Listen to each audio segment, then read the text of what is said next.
Bienvenue dans Esprit du livre.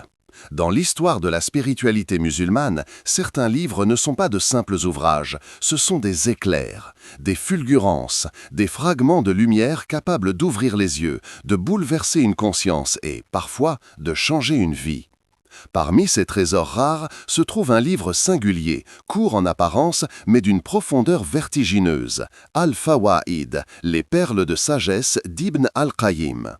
Écrit sous forme de réflexions courtes, d'observations subtiles et de vérités tranchantes, ce livre ressemble à un carnet intime où Ibn al-Qayyim aurait déposé tout ce que la vie spirituelle lui avait appris, ses découvertes, ses combats, ses illuminations. Chaque passage est une clé, chaque phrase un miroir, chaque paragraphe une invitation à regarder à l'intérieur de soi avec plus de lucidité, plus de sincérité, plus de courage. Ibn al-Qayyim n'est pas seulement un savant exceptionnel, il est un chirurgien du cœur, un connaisseur de l'âme humaine, de ses ombres et de ses lumières.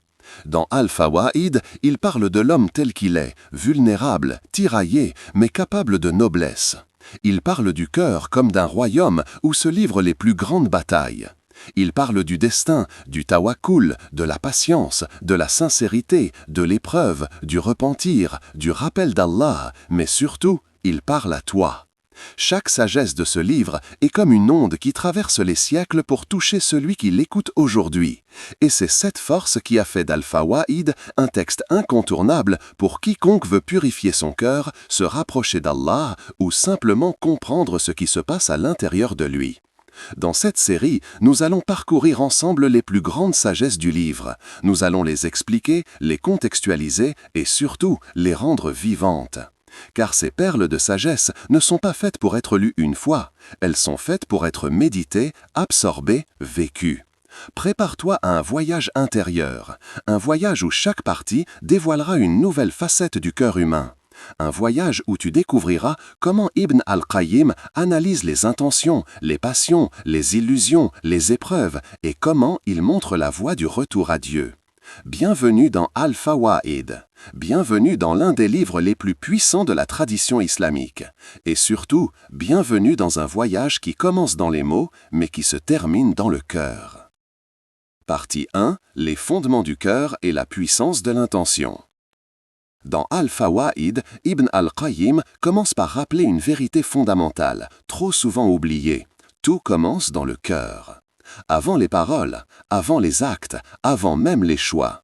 C'est dans le cœur que naît l'impulsion première, celle qui guide l'être humain vers le bien ou vers sa propre perte.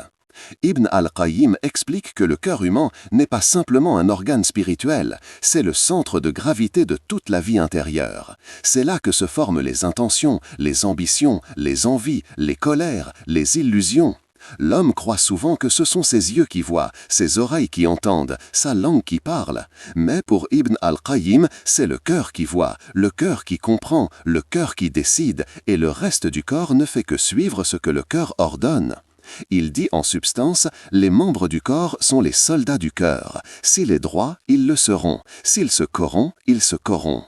Autrement dit, vouloir changer sa vie en modifiant seulement ses actes externes, c'est comme essayer de changer la direction d'un navire en remuant seulement la surface de l'eau. Le gouvernail, lui, est ailleurs. Et ce gouvernail, c'est l'intention. Ibn al-Qayyim insiste, l'intention est l'énergie secrète qui transforme un acte insignifiant en adoration, et parfois un acte apparemment noble en péché caché. Deux hommes peuvent accomplir la même action, l'un sera récompensé, l'autre puni, seulement parce que leurs intentions étaient différentes. C'est une réalité qui effraie autant qu'elle libère. Elle effraie parce que l'hypocrisie intérieure est toujours possible. Elle libère parce qu'il suffit parfois de corriger une intention pour changer toute sa destinée. L'auteur met aussi en garde contre les intentions multiples, ces intentions mélangées où l'on fait une chose pour Allah, mais aussi pour être vu, apprécié, félicité. Il explique que ce mélange affaiblit l'âme comme le mélange de l'eau pure avec de la poussière. La pureté est toujours ce qu'il y a de plus difficile à conserver, mais c'est aussi ce qu'il y a de plus précieux. C'est pour cela que Ibn al-Qayyim enseigne que la plus grande bataille n'est pas contre les ennemis extérieurs, mais contre les mouvements invisibles du cœur. Rectifier une intention, c'est comme ajuster le tir d'une flèche. 1 centimètre de déviation au départ peut devenir des kilomètres à l'arrivée. La moindre nuance dans l'intention peut changer l'issue complète d'une action. Ce premier ensemble de sagesse d'Ibn al-Qayyim nous apprend 3 choses essentielles. 1. Le cœur est le véritable maître du cœur. Si le cœur faiblit, tout faiblit. S'il s'illumine, tout s'illumine. 2. L'intention est le poids le plus lourd dans la balance. Elle donne une valeur spirituelle aux actes, une valeur que personne ne peut voir, sauf Allah. 3. La rectitude commence à l'intérieur. Changer l'intérieur, c'est forcément changer l'extérieur. Changer l'extérieur sans toucher à l'intérieur, c'est une illusion. Avec cette ouverture, Ibn al-Qayyim place le lecteur face à lui-même. Il lui dit, sans le dire, « Si tu veux connaître ton niveau auprès de Dieu, regarde l'état de ton cœur, pas celui de tes gestes. » Une vérité qui bouleverse, une vérité qui purifie, une vérité qui, à elle seule, justifie l'existence d'Al-Fawaïd. Partie 2. Les passions, les désirs et la prison de l'âme. Après avoir posé les fondations du cœur et de l'intention, Ibn al-Qayyim aborde l'un des sujets les plus sensibles et les plus dangereux du chemin spirituel, les passions, al-hawa, et les désirs qui capturent l'âme. Pour lui, la passion n'est pas seulement un comportement visible. C'est d'abord une force intérieure, un courant invisible qui pousse l'homme vers ce qu'il aime, ou vers ce qu'il croit aimer. Elle peut être bonne lorsqu'elle est guidée par la lumière et la raison. Mais lorsqu'elle s'échappe du contrôle du cœur, elle devient une prison, parfois douce, parfois violente, mais toujours trompeuse. Ibn al-Qayyim décrit les passions comme un tyran silencieux. Elles ne crient pas, elles n'imposent pas la force, mais elles séduisent, elles attirent, elles murmurent.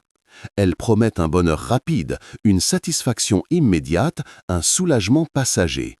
Et, dans la majorité des cas, l'âme finit par se plier à ses impulsions sans même s'en rendre compte. Il dit que la passion est comme un feu. Si tu ne la contiens pas, elle dévore. Mais si tu l'utilises correctement, elle peut éclairer ton chemin.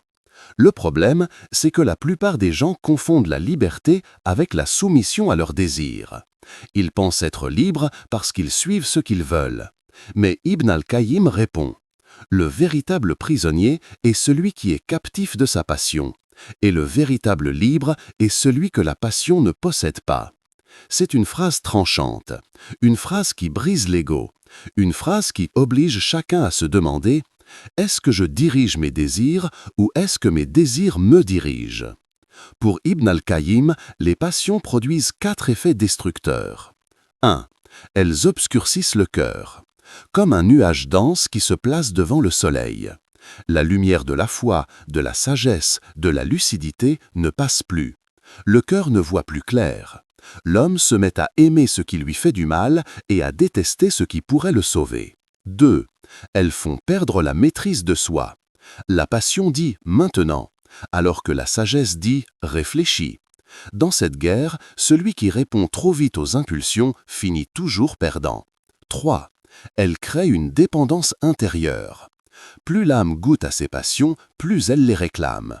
Comme une soif qui s'aggrave en buvant de l'eau salée.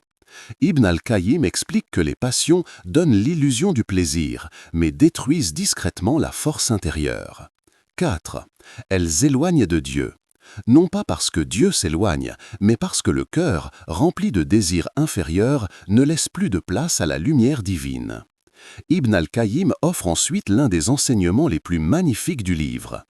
Quand Allah veut le bien pour un serviteur, il lui montre les défauts de son âme. Et quand Allah veut l'abandonner, il lui cache ses défauts. C'est une révélation, parce que l'homme passionné croit souvent que son problème vient du monde extérieur. Mais la vraie prison est à l'intérieur, et la vraie libération commence quand on voit clair dans ses propres illusions.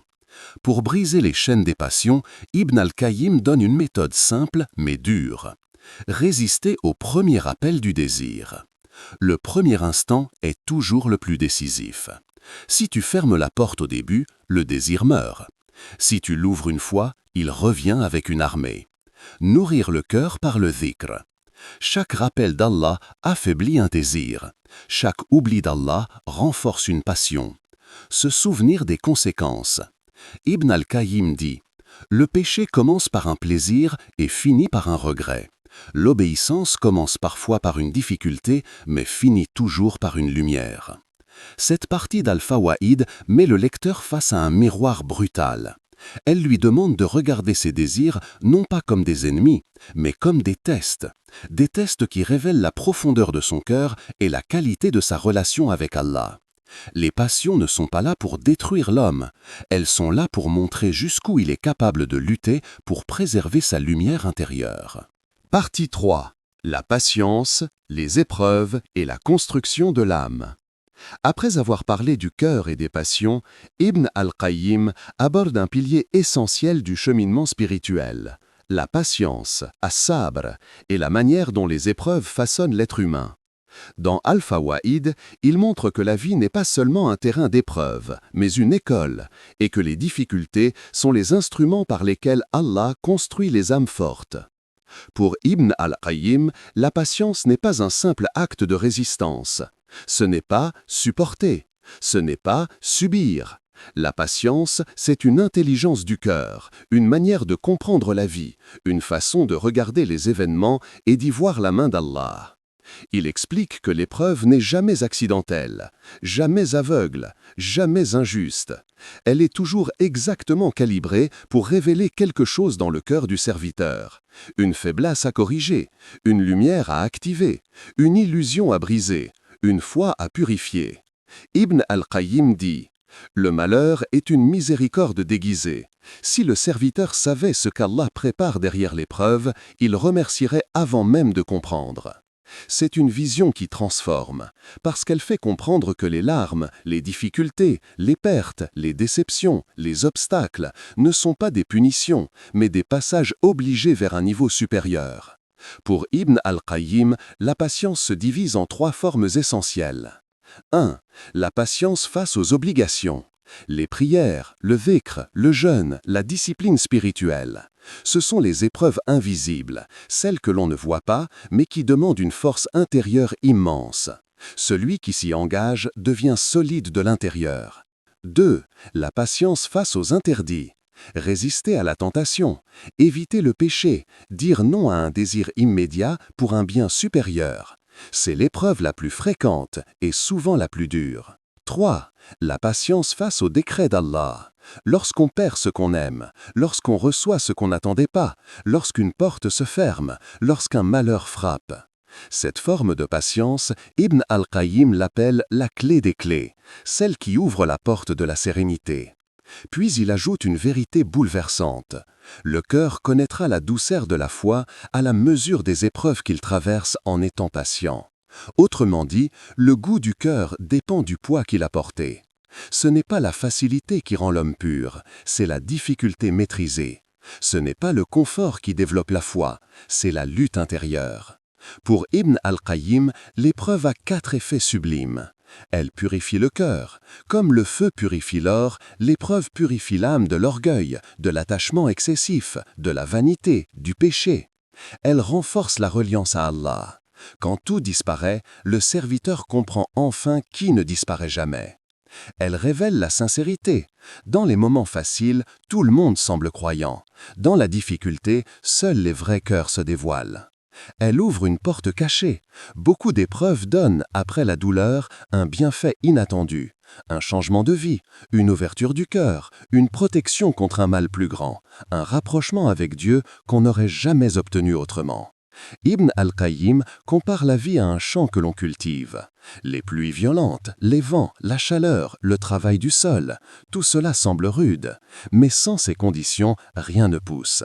L'âme est pareille, sans lutte, elle reste stérile. C'est pourquoi il conclut cette série de sagesse par une phrase lumineuse. La patience n'est pas une option, c'est l'air que respire la foi. Cette partie d'Al-Fawaïd ouvre les yeux. Les épreuves ne sont plus des poids, elles deviennent des instruments, elles deviennent des moyens, elles deviennent des cadeaux parfois cachés. Partie 4. Le rappel d'Allah, la lumière et la guérison du cœur. Dans les pages d'Al-Fawaïd, Ibn al-Qayyim revient constamment à une vérité capitale. Rien ne purifie, n'apaise et ne fortifie le cœur comme le rappel d'Allah. Le dhikr n'est pas une simple répétition de mots. C'est une lumière qui traverse les ténèbres intérieures, un remède qui soigne les blessures invisibles et un souffle qui redonne vie à une âme épuisée. Ibn al-Qayyim décrit le cœur comme un terrain vivant. Sans eau, la terre se dessèche. Sans lumière, aucune plante ne pousse. Sans dhikr, le cœur s'affaiblit, se trouble, se remplit de pensées inutiles et finit par se détourner. Le rappel, quant à lui, est comme une pluie fine et régulière. Il ramène la vie, il purifie, il ravive ce que l'oubli avait étouffé. Il explique que le dhikr agit sur 3 niveaux simultanément. 1. Il éclaire. Le cœur possède une lumière intérieure qui peut s'éteindre ou s'intensifier. Cette lumière est nourrie par le rappel constant d'Allah. Quand l'homme se souvient de son Seigneur, ses pensées deviennent plus claires, ses décisions plus sages, sa vision plus juste. Le dhikr n'est pas un exercice verbal, c'est un éclairage intérieur. Sans cette lumière, l'homme avance, mais dans l'obscurité. 2. Il protège.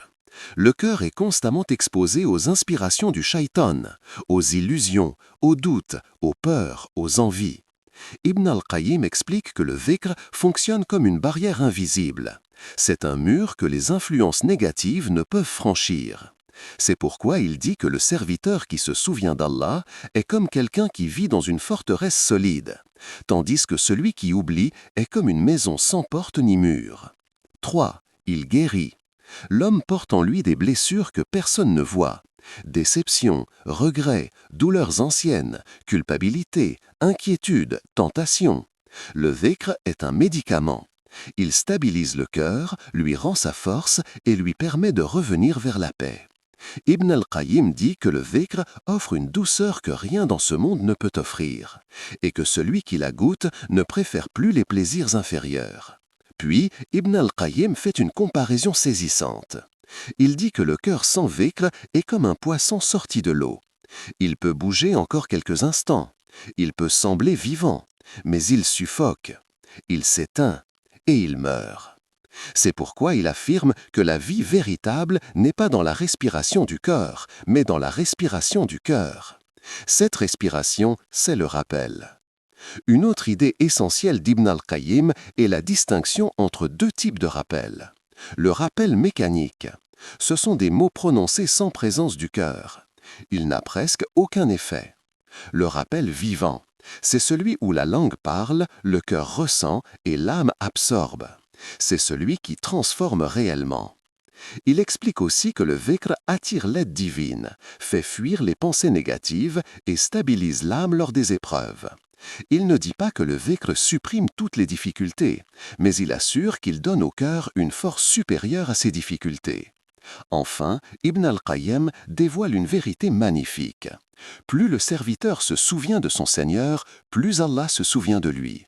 Et lorsque la lumière divine descend dans le cœur, plus rien ne peut réellement l'atteindre. Cette partie d'Al-Fawaïd montre que la guérison spirituelle n'est pas une théorie mystique. Elle est simple, accessible, basée sur la relation entre le serviteur et son créateur. Et le dhikr en est la clé principale. Partie 5. La sincérité, le tawakkul et la force intérieure du croyant. Dans cette partie d'Al-Fawaïd, Ibn al-Qayyim aborde 3 piliers qui définissent la solidité spirituelle d'un croyant. La sincérité, la confiance en Allah et la force intérieure qui en découle. Ces 3 éléments sont liés entre eux et lorsque l'un d'eux s'affaiblit, les 2 autres s'effondrent. Ibn al-Qayyim commence par la sincérité, qu'il décrit comme la racine de toute œuvre. Aucune parole, aucune prière, aucune action n'a de valeur si elle n'est pas alimentée par la sincérité. Pour lui, la sincérité est une lumière intérieure qui ne peut être vue par les yeux humains, mais qui est parfaitement visible pour Allah. Elle ne se mesure pas par la beauté des actes, mais par la vérité de l'intention. Il explique que la sincérité possède 2 ennemis. 1. L'ostentation. C'est lorsque l'homme accomplit une action pour être vu, considéré, applaudi, respecté. L'acte paraît noble, mais l'intention est fragile. 2. L'attention à soi-même. C'est lorsque l'homme admire sa propre œuvre, se félicite intérieurement, s'attribue le mérite et oublie celui qui l'a rendu capable d'agir. Ces maladies du cœur détruisent en silence. C'est pourquoi Ibn al-Qayyim dit que la sincérité est un combat quotidien, un nettoyage permanent de l'intention, une vigilance de chaque instant. Après la sincérité, Ibn al-Qayyim parle du tawakkul, la confiance totale en Allah. Il ne s'agit pas d'une passivité, ni d'un abandon aveugle. Le tawakkul, selon lui, consiste à unir deux forces, l'effort du serviteur et la certitude que le résultat appartient entièrement à Allah. L'homme agit, mais son cœur repose sur Dieu. L'homme avance, mais son assurance vient d'ailleurs. L'homme fait les causes, mais il ne s'accroche pas aux causes, il s'accroche à celui qui les crée. Ibn al-Qayyim explique que beaucoup de gens disent avoir confiance en Allah, mais ne sentent la tranquillité que lorsque les choses sont sous contrôle. Le vrai tawakkul apparaît lorsque tout semble incertain, lorsque les solutions se ferment, lorsque les résultats ne sont pas visibles. C'est dans ces moments-là que l'on mesure la force d'un cœur. Il dit également que la confiance en Allah produit un effet étonnant. Elle libère l'esprit des inquiétudes inutiles, elle calme l'âme, elle donne une stabilité que rien dans ce monde ne peut offrir. Celui qui place réellement sa confiance en Allah n'est pas secoué par les événements, car il sait que chaque événement fait partie d'un plan qui le dépasse. De la sincérité et du tawakkul naît ce qu'Ibn al-Qayyim appelle la force intérieure. Une force qui n'est pas physique, mais spirituelle. Une force qui fait que l'homme reste droit, même lorsque tout autour de lui vacille. Une force qui le pousse à agir, même lorsque les obstacles semblent immenses. Selon Ibn al-Qayyim, cette force intérieure ne dépend pas des circonstances extérieures. Elle dépend de la relation avec Allah. Quand cette relation est solide, rien ne peut véritablement briser le cœur. Quand cette relation est faible, même les plus petites épreuves deviennent insurmontables. Il affirme que le croyant sincère et confiant ressent une sérénité particulière, celle de quelqu'un qui n'est pas prisonnier de ses peurs, ni de ses attentes, ni des regards des autres. Il avance avec lucidité, avec calme et avec une vision claire. Dans ses sagesses, Ibn al-Qayyim parle également de la honte pieuse, de la vigilance du cœur et de la crainte respectueuse d'Allah, qui complètent la sincérité et la confiance. Il insiste sur le fait que ces qualités ne s'obtiennent pas en un jour. Elles sont le fruit d'un travail constant, d'un effort intérieur, d'un retour permanent vers Dieu. Cette partie d'Al-Fawaïd montre que la véritable force n'est pas celle du corps, ni celle de la parole, mais celle du cœur. Un cœur sincère, un cœur confiant, un cœur attaché à Allah devient presque invincible. Il ne domine pas le monde extérieur, mais il domine le monde intérieur, ce qui est bien plus précieux. Partie 6. Les obstacles de la foi, l'orgueil, l'ostentation et l'amour du monde. Dans Al-Fawaïd, Ibn al-Qayyim consacre de nombreuses sagesses à analyser les forces invisibles qui fragilisent la foi de l'intérieur. Non pas les dangers extérieurs, mais les maladies silencieuses qui se glissent dans le cœur sans bruit jusqu'à en étouffer la lumière. Parmi elles, 3 sont considérées comme les plus destructrices, l'orgueil, l'ostentation et l'amour excessif de ce bas monde. Ce sont les ennemis internes, ceux qui ne viennent pas de l'extérieur, mais qui naissent en nous, dans les zones les plus discrètes du cœur. 1. L'orgueil, la racine de la rébellion. Pour Ibn al-Qayyim, l'orgueil n'est pas simplement le fait d'aimer être admiré. C'est une posture intérieure qui pousse la personne à croire qu'elle mérite plus que les autres, qu'elle vaut mieux qu'eux, qu'elle n'a rien à apprendre ni à corriger. Il distingue 3 formes d'orgueil. 1. L'orgueil envers la vérité. C'est lorsque le cœur refuse d'accepter un conseil, une preuve, une évidence, simplement parce qu'elle contredit ce qu'on veut croire. Ibn al-Qayyim rappelle que c'est cette forme d'orgueil qui a perdu Iblis, refuser un ordre non parce qu'il est incompréhensible, mais parce qu'il blesse l'ego.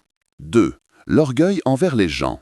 Il se manifeste dans la manière de regarder les autres, de les juger ou de les rabaisser. Ce n'est pas une parole explicite, parfois c'est un regard, une attitude, une manière de se positionner intérieurement. 3. L'orgueil envers Allah dans les actes d'adoration. C'est la forme la plus subtile. Croire que ses œuvres sont exceptionnelles, être convaincu que l'on mérite d'être mieux traité par Allah en raison de nos actes. Ibn al-Qayyim rappelle que même les meilleurs croyants tremblaient pour leurs œuvres. Selon lui, l'orgueil est le premier voile entre le serviteur et Allah.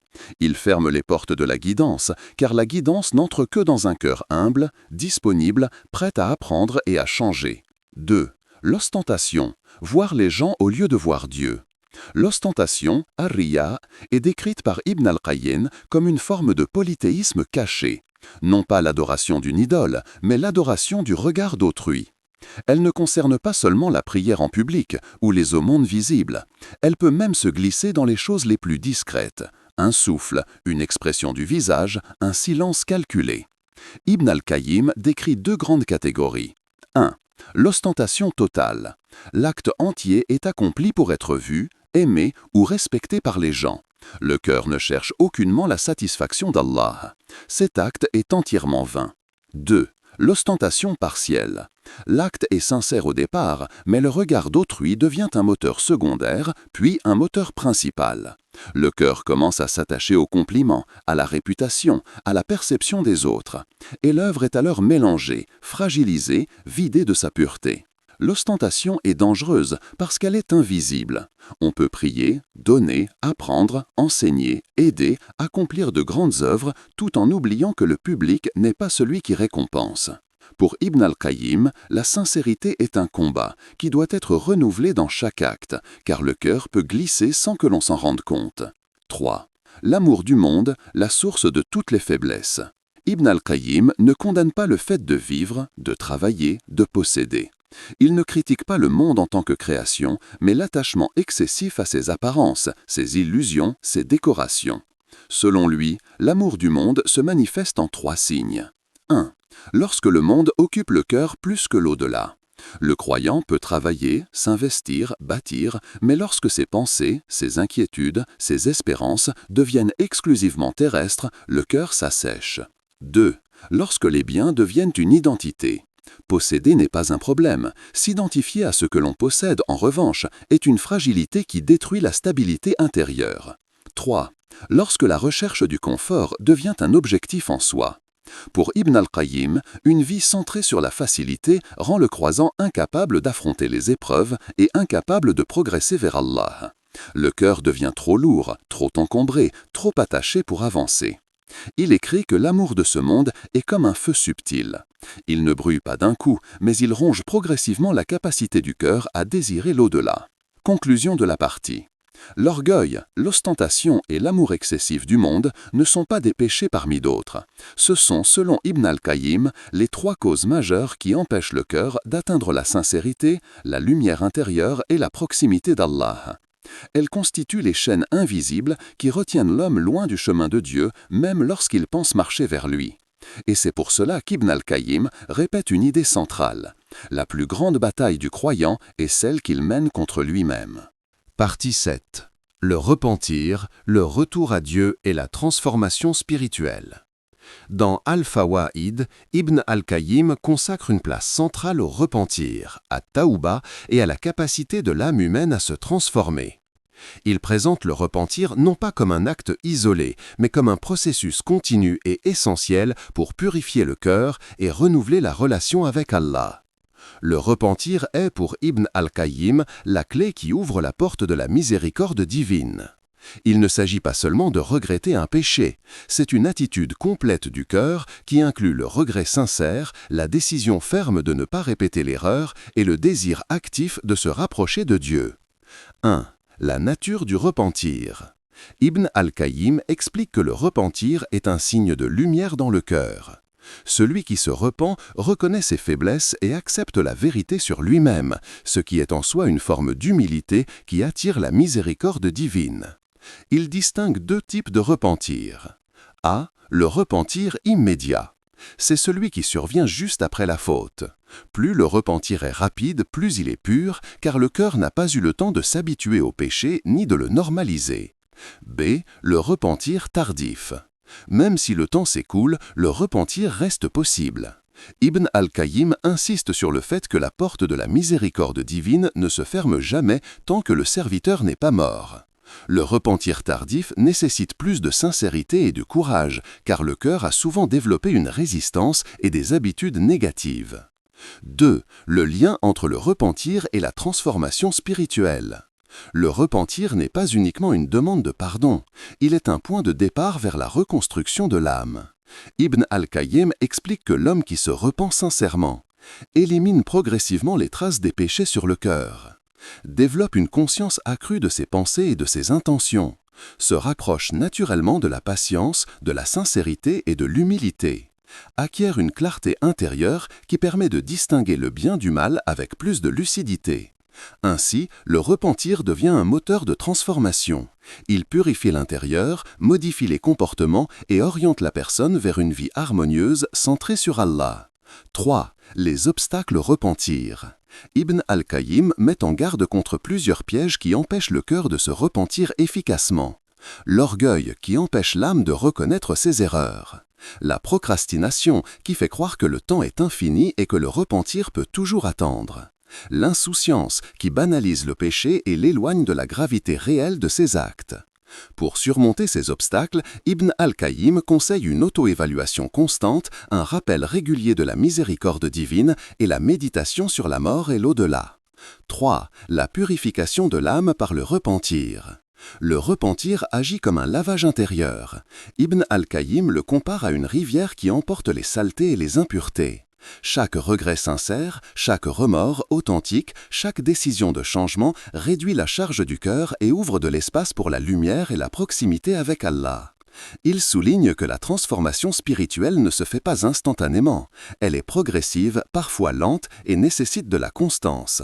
Mais chaque pas sincère est une avancée significative vers un cœur plus pur et plus libre. Partie 8. La mort, l'au-delà et la vision réaliste de la vie. Dans Al-Fawaïd, Ibn al-Qayyim consacre une partie importante à ce que beaucoup cherchent à éviter, la mort et l'au-delà. Pour lui, comprendre et méditer sur ces réalités n'est pas morbide, mais essentiel pour purifier le cœur et vivre de manière consciente et équilibrée. Il rappelle que la vie terrestre n'est qu'une étape, un passage temporaire, et que la manière dont l'homme vit ici déterminera sa position dans l'au-delà. La plupart des êtres humains, dit-il, vivent comme s'ils étaient immortels, oubliant que chaque souffle les rapproche du jugement. Cette illusion est l'une des causes principales de l'attachement excessif au monde et de l'échec spirituel. 1.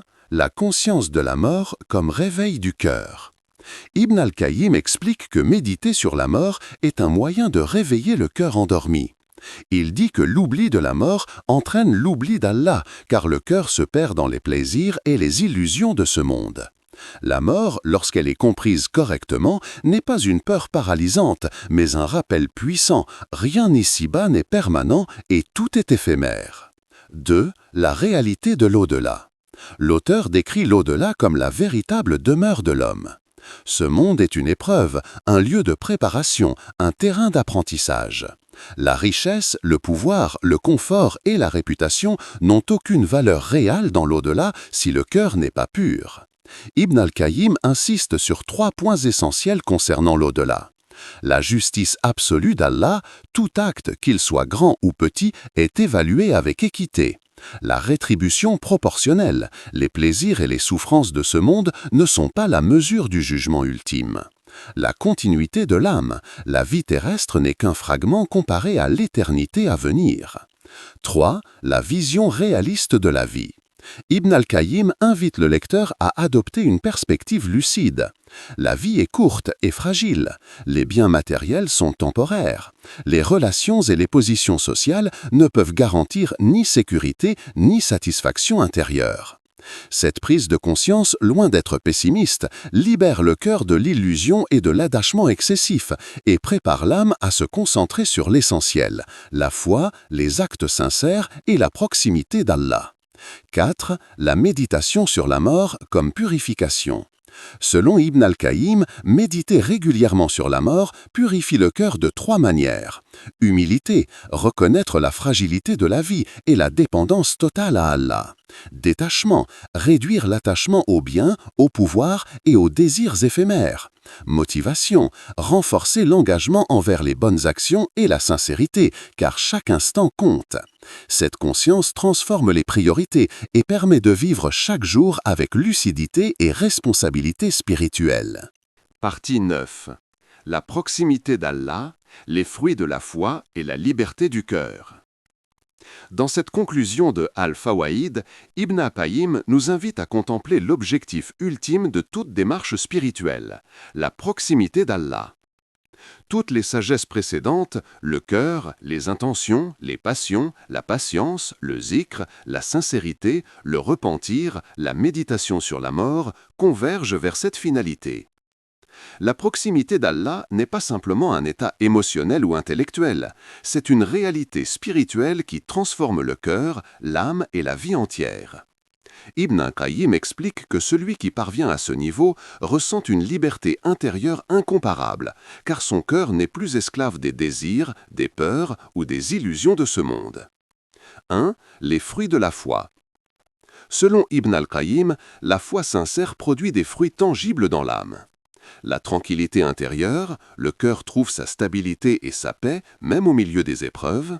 La lumière dans la perception, le croyant commence à voir la réalité des choses avec clarté, distinguant le bien du mal, l'utile du futile. La force face aux tentations, les passions et les obstacles n'ont plus le même pouvoir destructeur. La patience et l'endurance, l'épreuve devient une occasion de croissance et non une source de désespoir. La sincérité renforcée. Le cœur n'agit plus pour les regards humains, mais uniquement pour la satisfaction divine. Ces fruits sont les preuves visibles et invisibles de la proximité d'Allah. Ils montrent que la foi ne se limite pas à des paroles ou des rituels, elle se manifeste dans l'âme et dans le comportement. 2. La liberté du cœur. Ibn al-Qayyim insiste sur un point fondamental. La vraie liberté n'est pas la licence ou l'indépendance extérieure, mais la liberté intérieure. Le croyant proche d'Allah n'est plus ni de ses passions, car elles sont maîtrisées, ni de ses désirs matériels, car il comprend leur nature éphémère, ni des opinions ou des jugements des autres, car son estime dépend de Dieu seul. Cette liberté intérieure est la forme la plus élevée de paix et de force. Elle permet de vivre dans le monde sans être du monde, de faire face aux épreuves sans se briser et d'agir avec lucidité, patience et sérénité. 3.